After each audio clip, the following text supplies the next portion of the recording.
Aleluia. Feche seus olhos, vamos orar.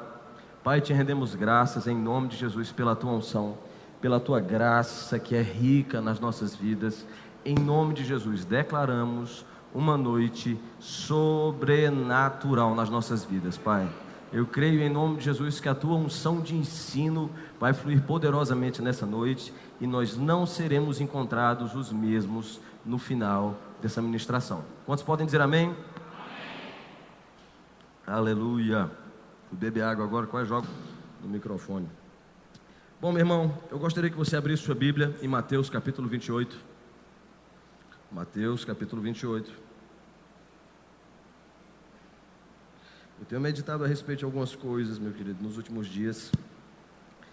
E de lá para cá, isso tem me impactado bastante. Aleluia. Eu quero que você leia comigo a partir do versículo 18, Mateus capítulo 28, a partir do versículo 18. Olhe para cá rapidinho, você que já abriu, você que está abrindo, continue achando, para a gente não perder tempo. Em Mateus capítulo 28, versículo 18, nós vamos ter as últimas palavras de Jesus dadas aos discípulos. Então, quantos concordam comigo que se você não fosse ver uma pessoa nunca mais na sua vida, a última coisa que ela disse era aquilo que tinha de mais importante, era aquilo que tinha que ser guardado como mais precioso, como meta para a sua vida? Então, Mateus capítulo 28, a partir do versículo 18, vai dizer o seguinte: e aproximando-se Jesus, falou-lhes dizendo: foi-me dada toda a autoridade no céu e na... Portanto, o quê? Ide, fazei discípulos de todas as nações, batizando-os em nome do Pai, do Filho e do Espírito Santo. Eu quero que você já vá comigo para Atos, capítulo 1. Atos, capítulo 1. E segura um pouquinho aí. Olha para cá. Se você ler o Evangelho de Mateus, você vai ver... Vocês estão me ouvindo bem? Se você ler o Evangelho de Mateus, no último capítulo, você vai ver que a última instrução de Jesus é: ide e fazer discípulos de todas as nações. Se você ler o Evangelho de Marcos, vai dizer o seguinte: que ide e fazei discípulos, e depois de tudo isso ele diz: pregue o evangelho a toda. Em dois evangelhos nós temos como uma última instrução de Jesus você sair do lugar de onde você está, ir para algum lugar e pregar o evangelho para alguém. Quantos concordam com isso? Ok, você abriu em Atos capítulo 1.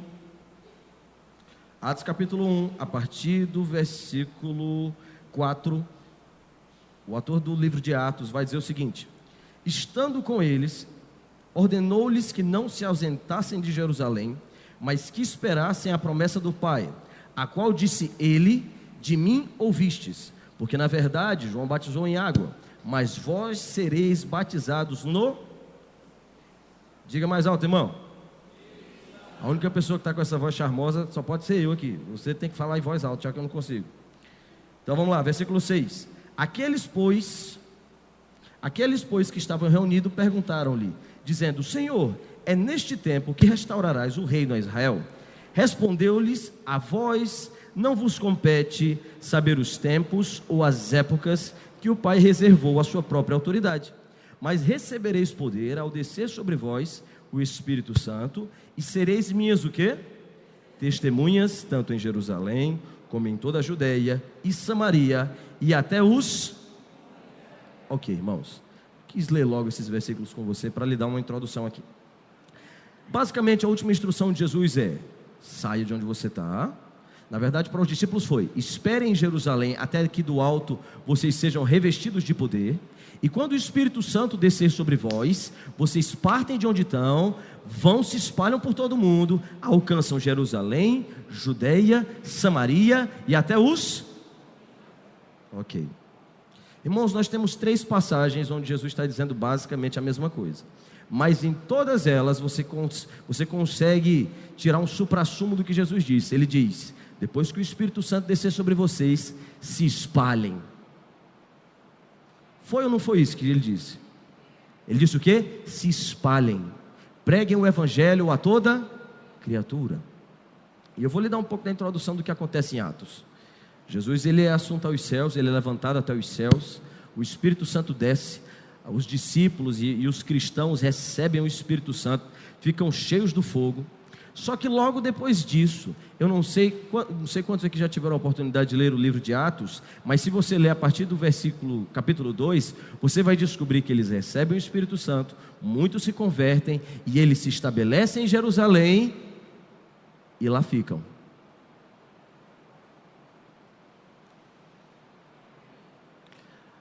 A ordem de Jesus foi: se espalhem. E o que foi que eles fizeram? Ficaram. E se você continua lendo o livro de Atos, você vai descobrir que eles, além de terem ficado, eles começam a vender os seus bens. E aí, eles pegam suas casas, eles não tinham carro na época, eles tinham uma carroça 0 quilômetro, eles tinham uma casa financiada lá pelos romanos, eles tinham tudo, eles vendem tudo, entregam nas mãos dos apóstolos e vão morar todo mundo junto. Uma república evangélica. Fica todo mundo debaixo do mesmo teto. Deixa eu lhe perguntar: quantas vezes você viu na Bíblia Jesus ou Deus dando uma ordem das pessoas venderem todos os seus bens, a não ser o jovem rico, das pessoas venderem todos os seus bens e irem morar dentro da igreja? Paulo vai dizer isso em alguma das epístolas: vendam seus bens, ó Filipenses. Ou irmãos da igreja de Corinto: vós sois carnais, não vendeste vossa cabra.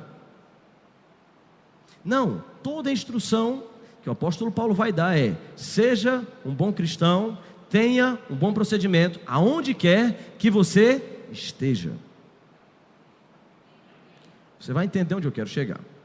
Por que os cristãos da igreja de Atos venderam todos os seus bens? Eles acreditavam que Jesus estava voltando naquele mesmo período.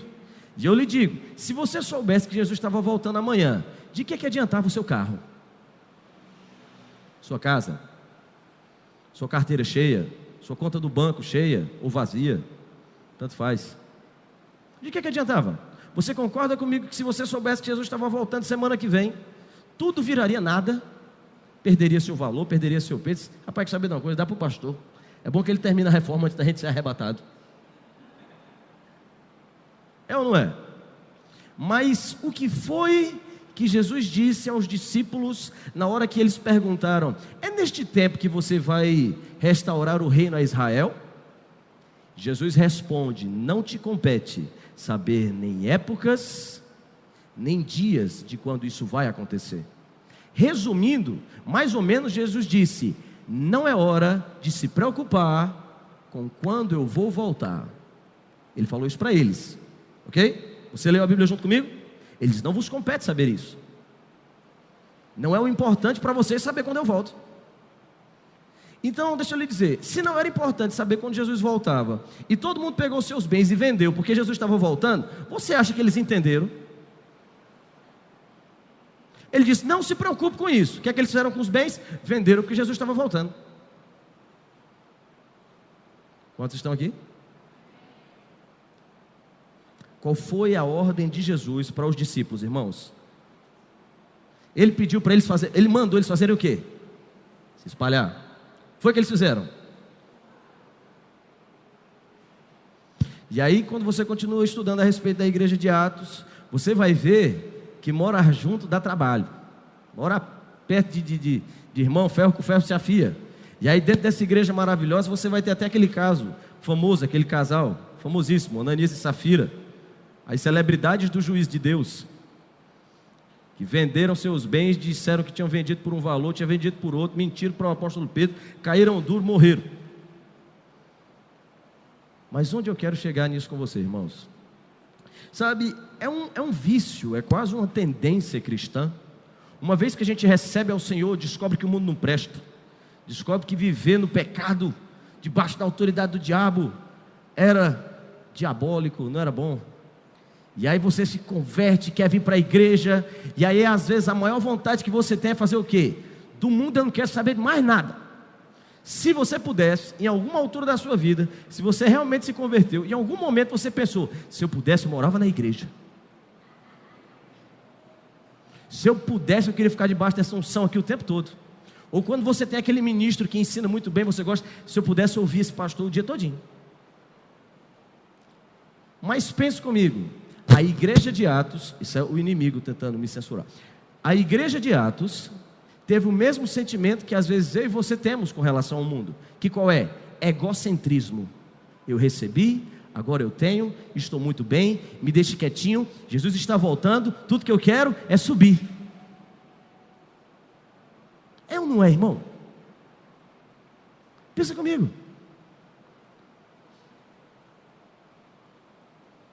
Quanto tempo faz que você evangelizou alguém? Quanto tempo faz que você pregou para o seu colega de trabalho? E aí você pode dizer: foi ontem. Ok. Cadê ele?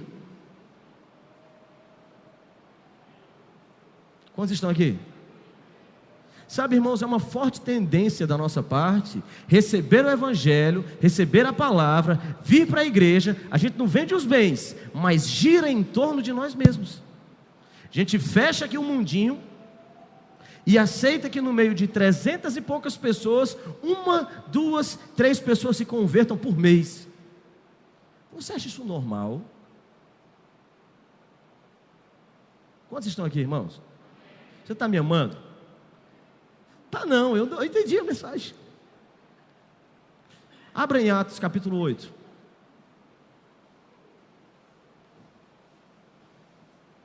Atos capítulo 8.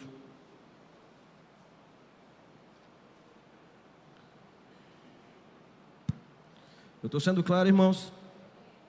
A gente vai chegar no fim proveitoso. Aleluia. Olhe para cá. Todo mundo abriu lá? Atos capítulo 8. Então, a ordem de Jesus foi: se espalhem. Eles ficaram. Só que um belo dia, em Atos capítulo 8, versículo 1, vai dizer o seguinte: naquele dia levantou-se grande perseguição contra a igreja que estava em... Olha, no capítulo 1, Jesus estava dizendo: se espalhe. Você está no capítulo 8 e a igreja ainda estava em Jerusalém. E o ponto que eu quero dizer aqui não é que não tinha que ter igreja em Jerusalém, não. Mas continua lendo o versículo comigo.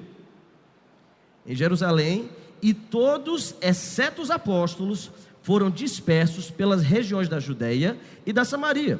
E uns homens piedosos sepultaram a Estevão e fizeram grande pranto sobre ele. Deixa eu lhe dizer o que aconteceu. Aconteceu a primeira perseguição da igreja. Estevão foi apedrejado. Os irmãos souberam que o mundo não gostava da gente ao ponto de matar. E o que foi que eles fizeram depois da perseguição? Se espalharam. Pensa aqui comigo. Se em determinada altura o diabo atacasse a igreja local de Jerusalém, todo mundo reunido num lugar só. Eu quero que você seja um pouquinho mais carnal agora.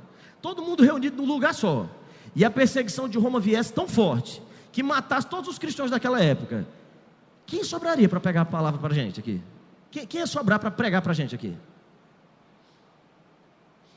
E aí, depois que a perseguição chega, os cristãos vão para onde? Para onde Jesus disse: Judeia e Samaria. A perseguição teve que chegar para eles irem se refugiar onde Jesus já tinha dito que eles deveriam estar.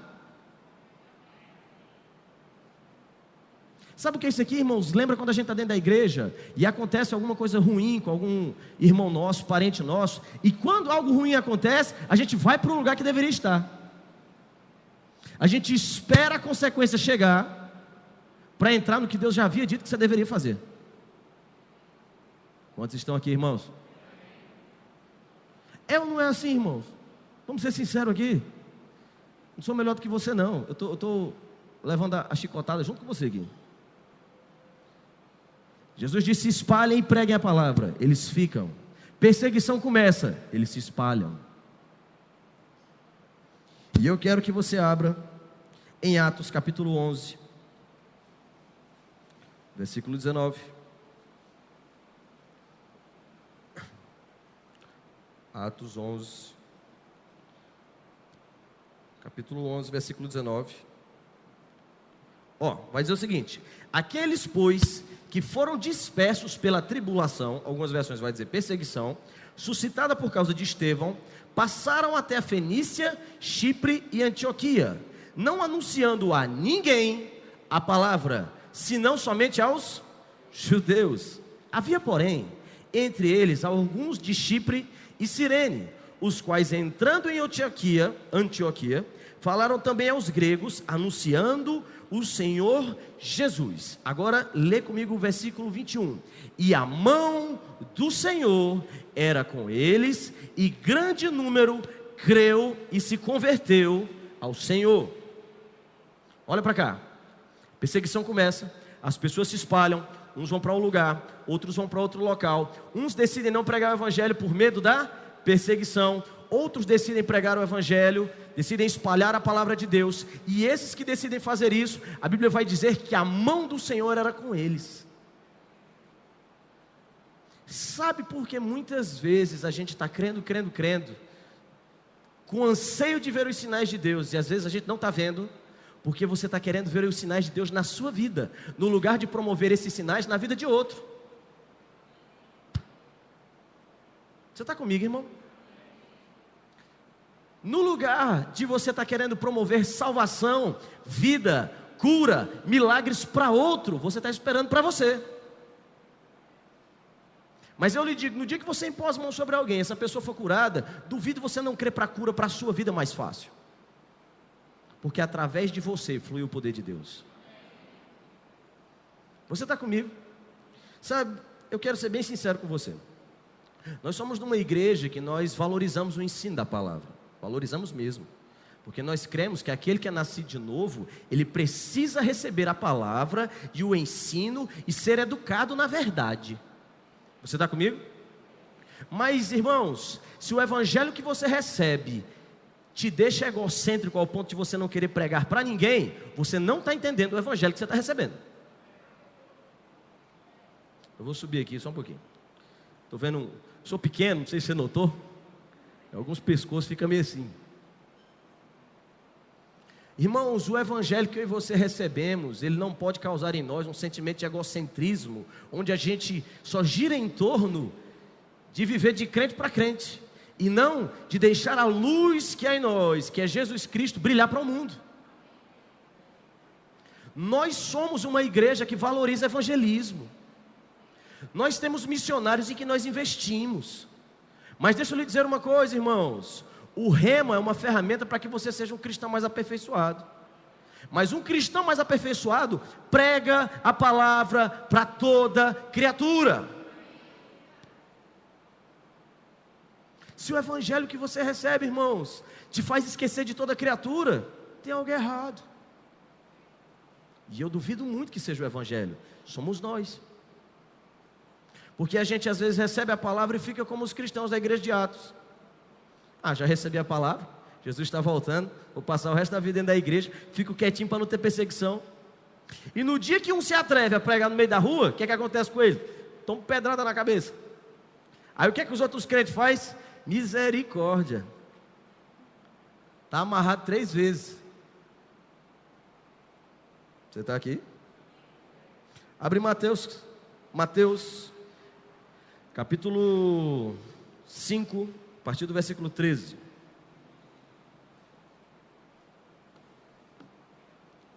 Aleluia. Sabe, irmãos, a gente teve a oportunidade de participar da reunião de pastores e diretores, e uma das coisas que o apóstolo Gu trouxe para a gente é que há uma unção de crescimento sobre nós. Quantos creem nisso? E unção de crescimento não é só para você saber mais da Bíblia do que você já sabia, não. Isso daí é sua obrigação. Mas uma unção de crescimento para as nossas igrejas aumentarem. Não só na unidade local, mas nós precisamos alcançar Ituiutaba, nós precisamos alcançar Uberaba, nós precisamos alcançar Patos de Minas. Isso é uma unção de crescimento. Mas se nós vivermos como uma igreja egocêntrica, finalmente montamos nossa igreja, vamos colocar ar-condicionado, está tão lindo aqui, está tão fofinho aqui essa igreja, a cadeira é até fofinha quando eu sento.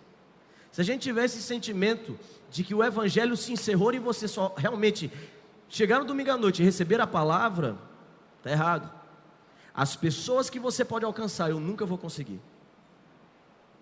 As pessoas que você pode alcançar, só você pode alcançar. E se você ficar esperando que a sua liderança faça aquilo que você tem que fazer, nós nunca vamos chegar como corpo de Cristo e como igreja aonde nós precisamos chegar. Você está aqui? Você abriu lá? Aleluia. Deixa aberto lá, eu quero só ler algo com você antes da gente ir para lá. Se quiser anotar 1 Pedro capítulo 3, versículo 14. Aleluia. Vai dizer o seguinte: mas também, se padecerdes por amor à justiça, bem-aventurados sereis, e não temais as ameaças, nem vos turbeis. Antes, santificai em vossos corações a Cristo como Senhor, e estais sempre preparados para responder com mansidão e temor todo aquele que vos pedir o motivo da vossa esperança que há em vós. Olha para cá. Em algumas versões vai dizer: esteja preparado para apresentar ou defender a sua fé. Pedro está dando uma instrução para a igreja e está dizendo: todo crente tem que estar pronto para mostrar o motivo pelo qual ele crê no que crê. As pessoas que você precisa alcançar, você não precisa ligar para os pastores para a gente alcançar, não. Você pode fazer. Mas todo cristão precisa estar pronto para defender ou apresentar a sua fé. E ele diz com todo respeito e temor. Sabe, durante muito tempo a igreja ela ficou com medo de ser considerada, qual o termo que eu posso usar aqui? Com medo da gente ser chamado de religioso, a gente passou a ser moderno. E no nome da modernidade, agora quase não tem diferença de crente para ímpio.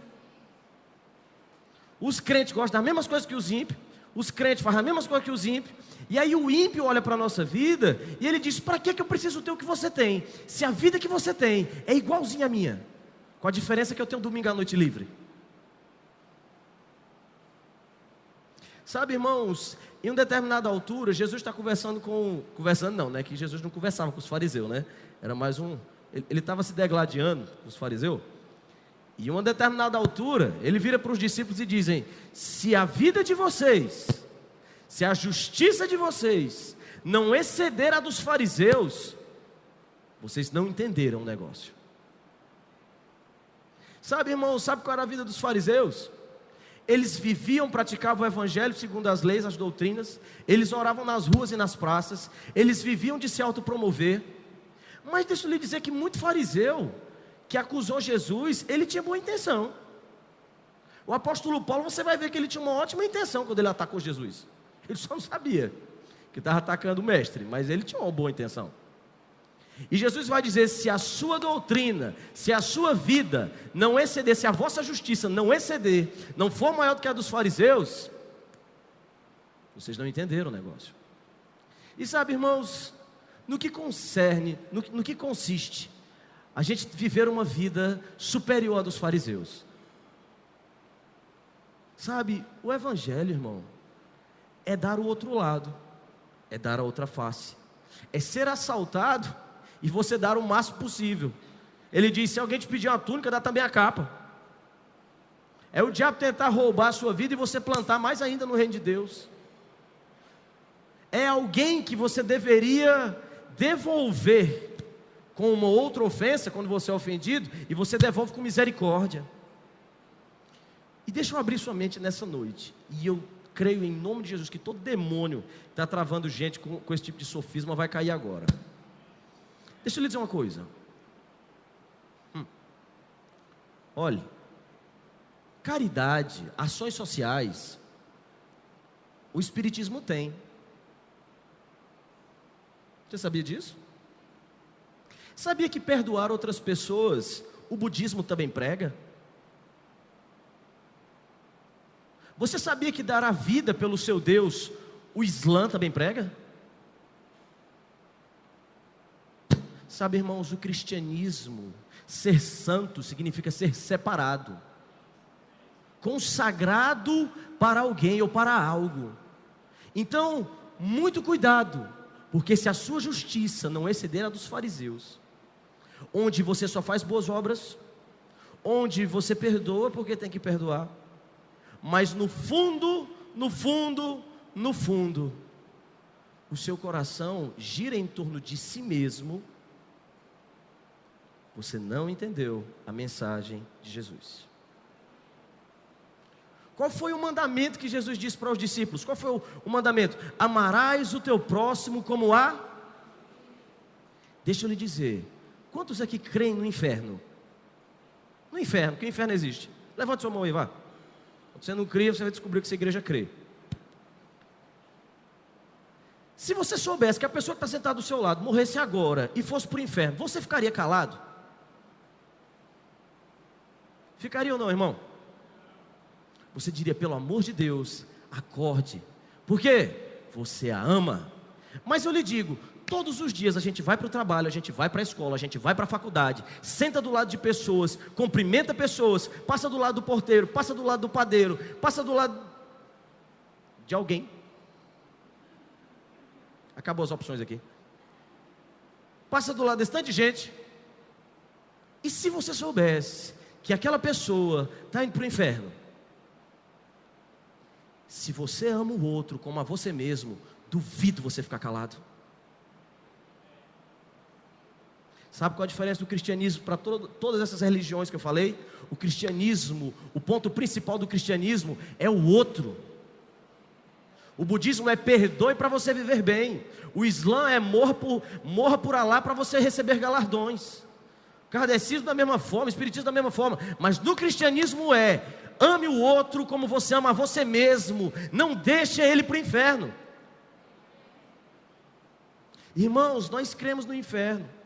E às vezes os pregadores da palavra da fé, a gente sobe aqui em cima, chama o diabo de circunstância. Se a circunstância levantar, vai ser o diabo mesmo. Aí circunstância se levanta, circunstância. A gente fala tanto isso que às vezes a gente esquece que existe um inimigo. Vencido e derrotado? Sim. Mas se você estiver andando à altura do que o Evangelho mandou.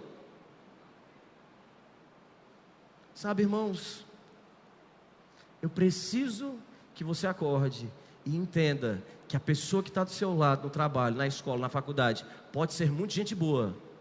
Ela pode ser quase crente, mas se ela só for quase, ela vai para o mesmo inferno que o assassino. Você está aqui, irmãos? Tudo o que eu não queria era ministrar isso aqui essa noite. Mas o seu sangue está aqui. E eu não brinco com você não. Está comigo, irmãos? Sabe por que aumenta a quantidade de pessoas que entram em julgo desigual dentro da igreja?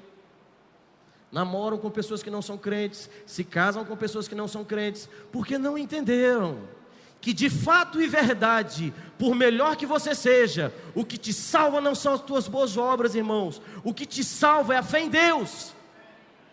Jesus disse, eu sou o caminho, eu sou a verdade, eu sou a vida, ninguém vem ao Pai se não for por mim. Boas ações, tanto faz, você nunca vai ser bom o suficiente. Você precisa começar a anunciar o Evangelho. Aonde você estiver, irmão. Você sabe o que é o cristão? O cristão é como um agente, que ele sabe que a qualquer momento uma bomba pode explodir em algum lugar. E só ele tem essa informação. E a gente tem que ser aqueles que dizem, ei, acorda. A qualquer momento, algo muito ruim pode acontecer com você. Acorda. Mas sabe, irmãos, por que aquelas senhorias de idade, às vezes, alcançam muito mais pessoas que pregadores modernos, talvez como eu?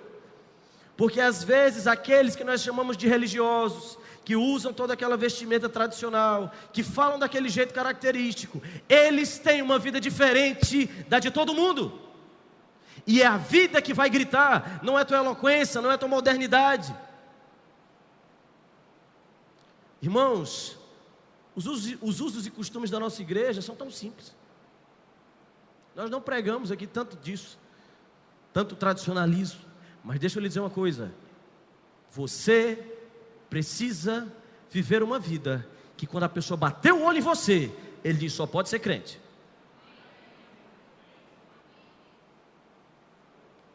Sabe, irmãos, as pessoas, no medo de demonstrar um evangelho careta, um evangelho sem graça, um evangelho chato, elas acabaram se parecendo tanto com o mundo, que agora o mundo olha para a gente e diz: você parece comigo, para que eu preciso de você?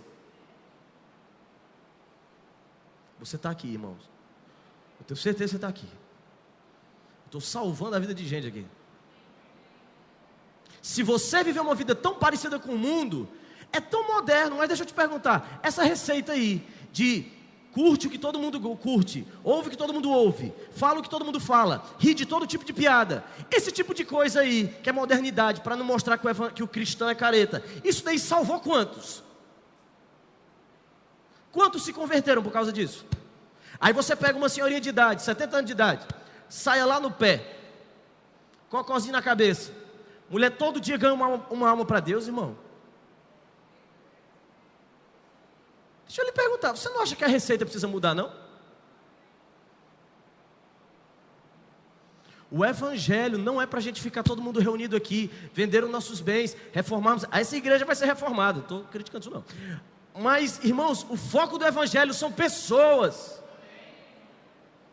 Sabe por que nossa igreja não dobra, não triplica? Porque às vezes a gente vem para cá esperando ouvir somente a ministração da palavra, para a gente ver o que é que a gente consegue praticar, para usufruir do que a Bíblia tem para a gente. Mas às vezes e muitas vezes a gente não ouve a palavra e pensa: como eu posso salvar a vida de alguém com o que eu acabei de ouvir? Você está aqui. Irmãos, eu estou amando sua vida. Eu estou amando você. Porque no nosso trabalho, na nossa escola, na nossa faculdade, o tempo está passando. E aquela pessoa talvez só vá ouvir o evangelho através da sua vida. E agora eu vou lhe dar algumas dicas aqui. Irmãos, eu era metido com o evangelismo desde os 11 anos de idade. Eu me converti aos 9. A partir dos 11 eu já ia para o evangelismo. Eu me lembro que no meu aniversário de 14 anos de idade, a gente lá em casa estava sem dinheiro, não tinha nada o que fazer no aniversário. Não tinha dinheiro para fazer bolo, não tinha dinheiro para fazer nada. Mas o motivo não era esse não. Eu disse: rapaz, quer saber de uma coisa? Eu não tenho dinheiro, eu não tenho mais nada para fazer. E se tem uma coisa que eu amo, é evangelismo. Eu saí procurando na cidade qual obra evangelística tinha para fazer. E eu me lembro que naquele dia tinha um evento de uma instituição do Verbo da Vida chamada Grupo Vida. E começava às 7h30 da manhã. Irmãos, no meu aniversário de 15 ou foi 14 anos, eu não sei, estou velho, eu não sei mais a idade das coisas. Eu sei que eu fui.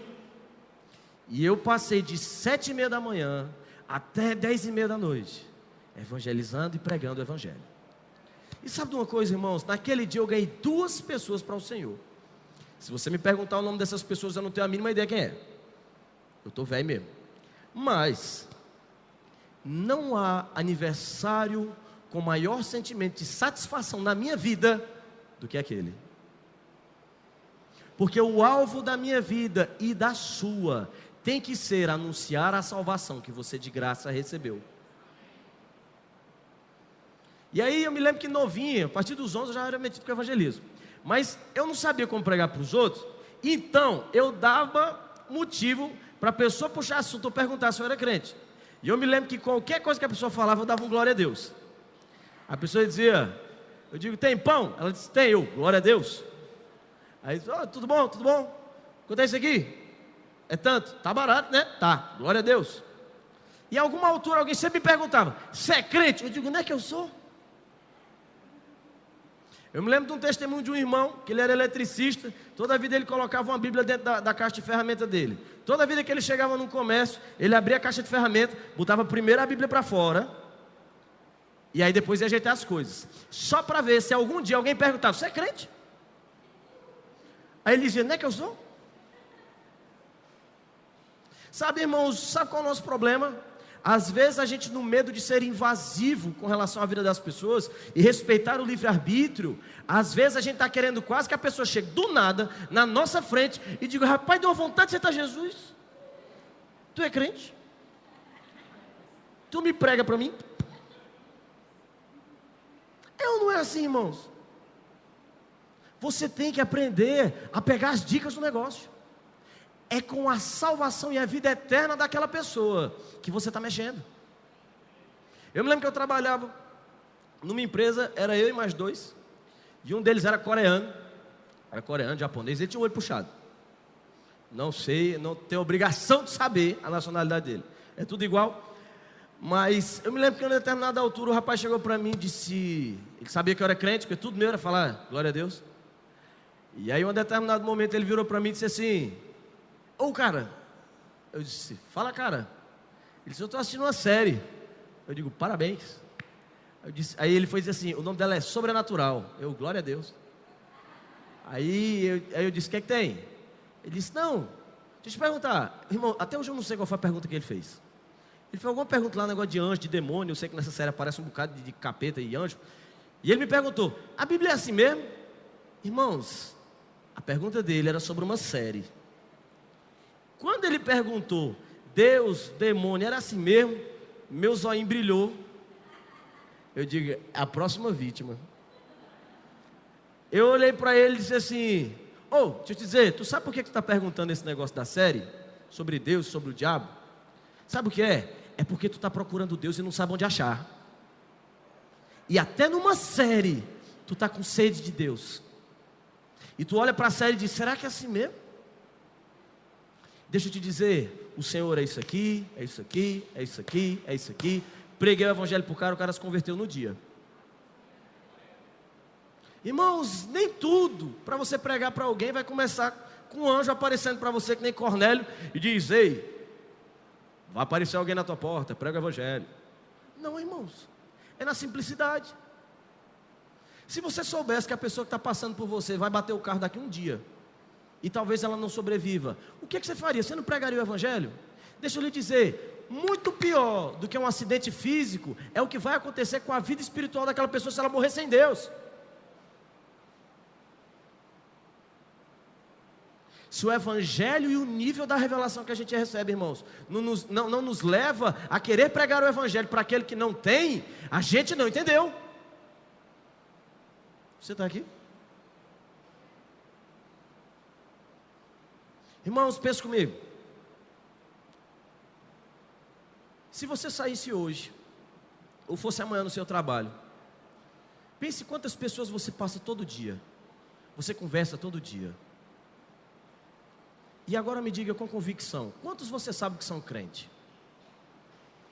Irmãos, pense comigo, se você tem dúvida a respeito da salvação daquelas pessoas, deixa eu lhe perguntar, você já tentou apresentar o evangelho para essa pessoa de alguma forma? Para você dizer, pelo menos tentei? Pense comigo um pouco, eu quero lhe ajudar, e aí você me ajuda dizendo amém, diz amém. Aí, ajudou, muito obrigado. Abra sua Bíblia aí, por favor. Em Mateus, capítulo 5, versículo 13. Quantos estão sendo abençoados?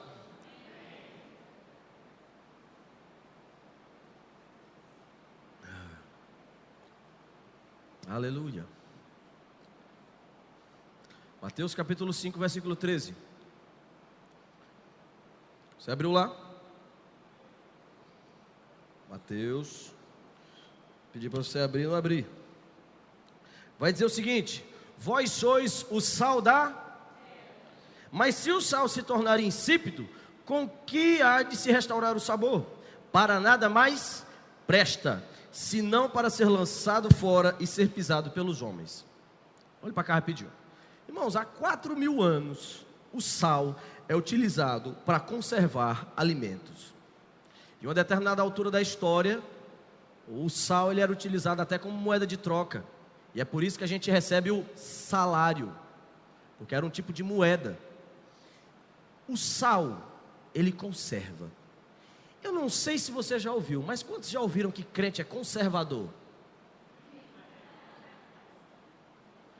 Meu irmão, se Jesus disse que eu sou sal, e a função do sal é conservar, que eu seja chamado de qualquer coisa, mas conservador eu sou.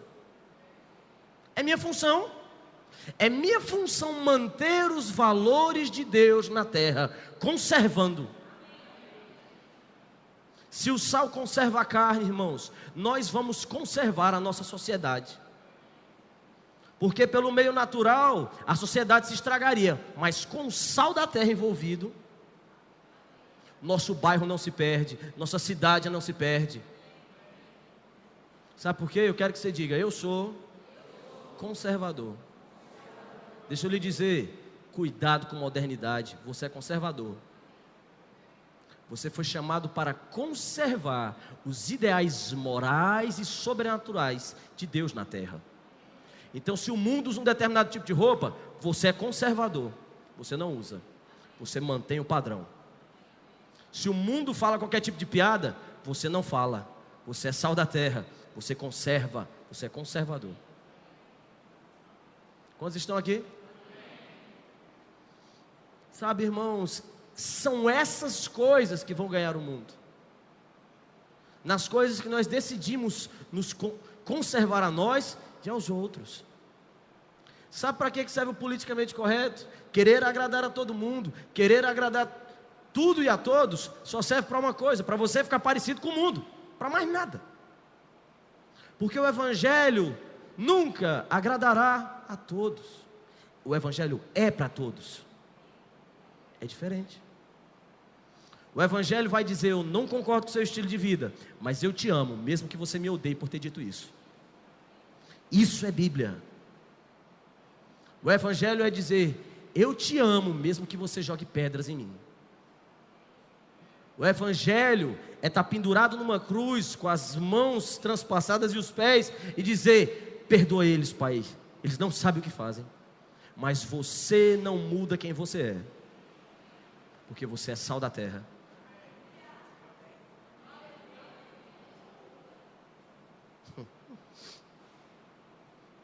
Às vezes é melhor, irmão, ser um crente radical do que ser um crente tão moderno. E aí quando alguém descobre que você é crente, a pessoa se assusta. Hã? É melhor ser um crente mais tradicionalzinho, que a pessoa chega: você é crente? Sério? Quase que o ímpio diz: misericórdia.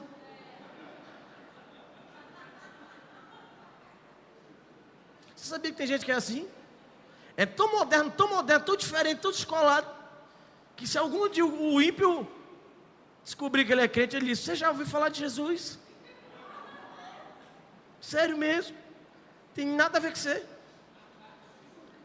Sua roupa nada a ver, seu jeito de falar nada a ver. Sabe de uma coisa, irmãos? Pedro foi descoberto que andava com Jesus por causa do seu jeito de falar.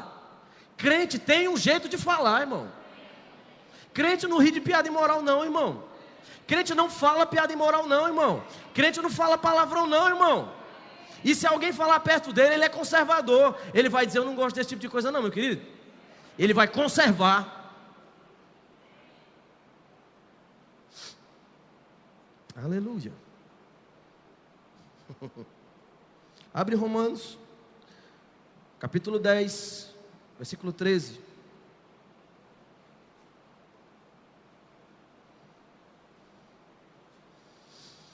Quantos estão sendo abençoados? Aleluia, aleluia. Sabe, irmãos, nós não precisamos errar onde Atos errou.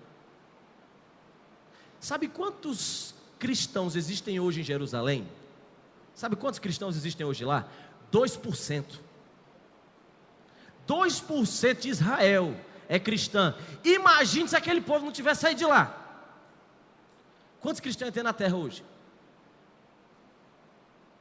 Se você obedece a Deus, não é só você que é abençoado, o mundo todo é. Você abriu lá? Romanos capítulo 10, versículo 13 vai dizer: porque todo aquele que invocar o nome do Senhor será... Versículo 14: como pois invocarão aquele em quem não creram? E como crerão naquele de quem não ouviram? E como vão ouvir se ninguém pregar? E como vão pregar se não forem enviados? Assim como está escrito: quão formosos são os pés dos que anunciam as boas novas. Sabe, irmãos, e se prepare agora no seu lugar para a super revelação. A maior parte dos sinais da Bíblia foram feitos fora da igreja. A maior parte dos milagres foram feitos fora da igreja. A maior parte das curas foram feitos fora da igreja. Os maiores acontecimentos milagrosos foram feitos fora da igreja.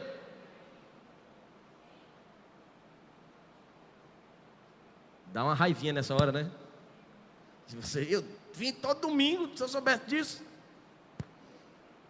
Deixa eu lhe dizer uma coisa, você precisa se congregar para receber da palavra, receber a influência do irmão que está do seu lado, receber a unção, mas os sinais vão operar na sua vida, quando você começar a pregar a palavra na rua, no seu trabalho, na sua faculdade, ali os sinais vão operar, irmão.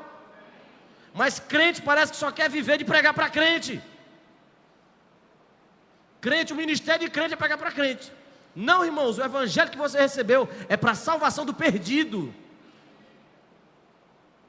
Nós temos que ser equilibrados, precisamos, mas na busca de um equilíbrio, a gente desequilibrou para o outro lado. Ao ponto de que se na sua igreja local passar 3 anos sem evangelismo, você nem sente falta. Graças a Deus, não precisa entregar panfleto.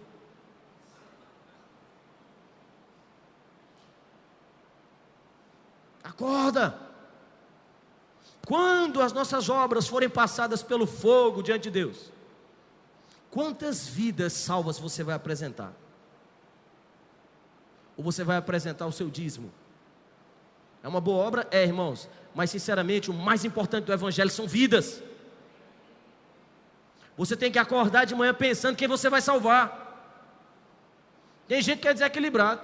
É desequilibrado mesmo. Tem um irmão, era aqui em Uberlândia, chegou para mim e disse: todo dia eu ganho uma alma. Eu digo: oh, glória. É mesmo? Ele disse: todo dia. Eu disse: há quanto tempo? Ele disse: 3 anos. Mas 3 anos, todo dia eu ganho uma alma. Eu digo: quantos membros tem a sua igreja? 20. Eu digo: sério? Faça as contas aí, irmão. 3 anos. 3 vezes 365. Eu sou designer, eu sou de artes. Eu não vou fazer conta aqui não.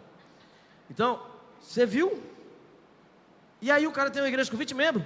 Deixa eu lhe dizer, quem é salvo, quem nasceu de novo, precisa ser cuidado, precisa ser pastoreado, precisa ser amado, precisa ser ensinado, ok? Mas deixa eu lhe dizer, pender para o lado de que as pessoas precisam ser ensinadas e esquecer que tem gente que precisa ser salva do inferno, a gente tem que ficar no centro, cuidar dos que chegaram e se lembrar dos que ainda não vieram.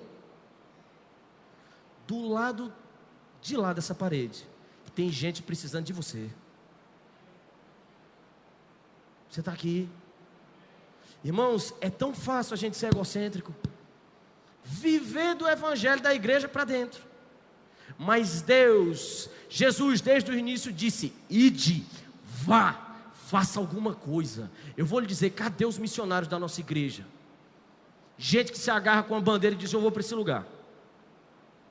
Cadê esses missionários? Cadê os evangelistas do nosso ministério? Ou todo mundo ensina?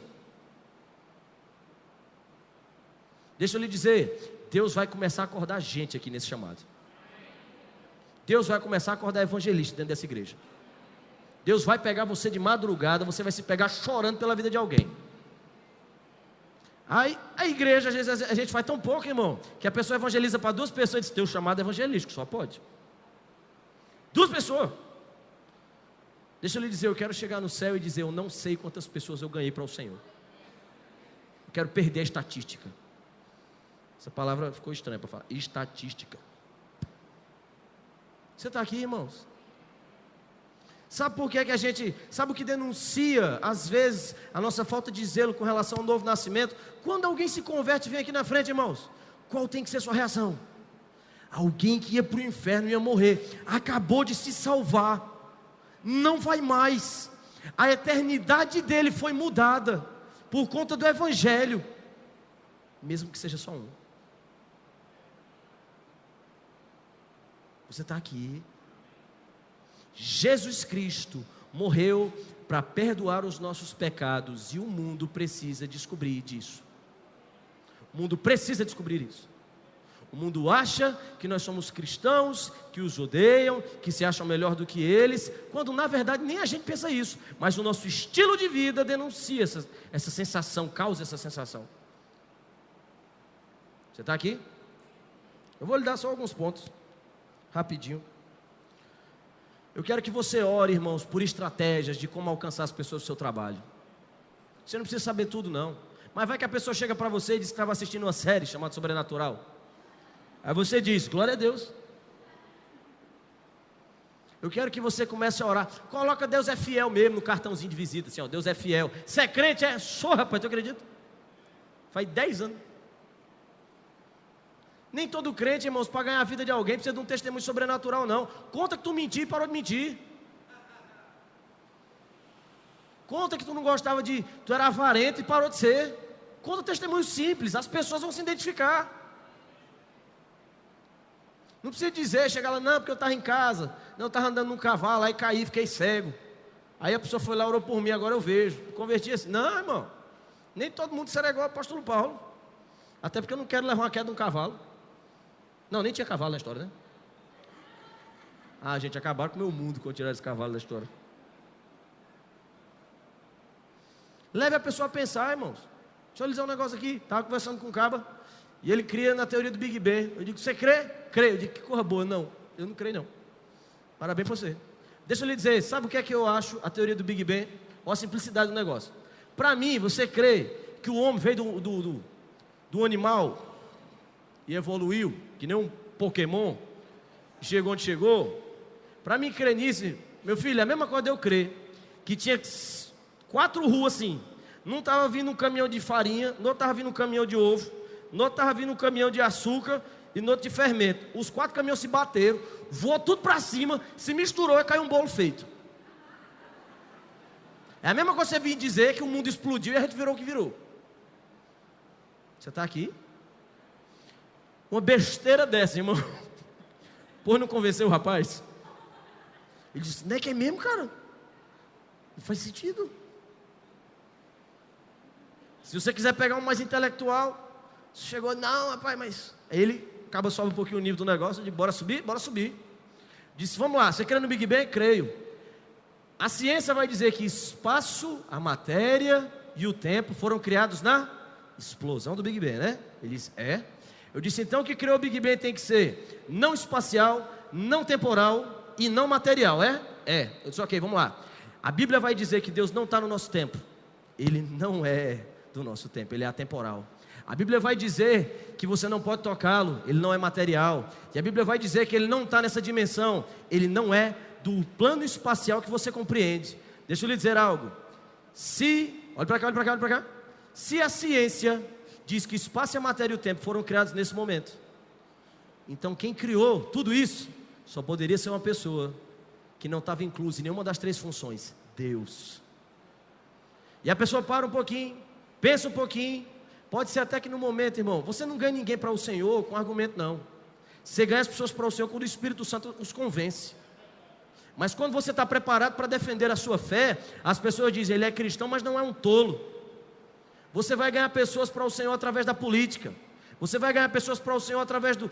Não sei do que você faz da sua vida, através do pão. Escreve um Deus é fiel no pão, assim, ó. A pessoa abre o pão assim e diz, Jesus voltará.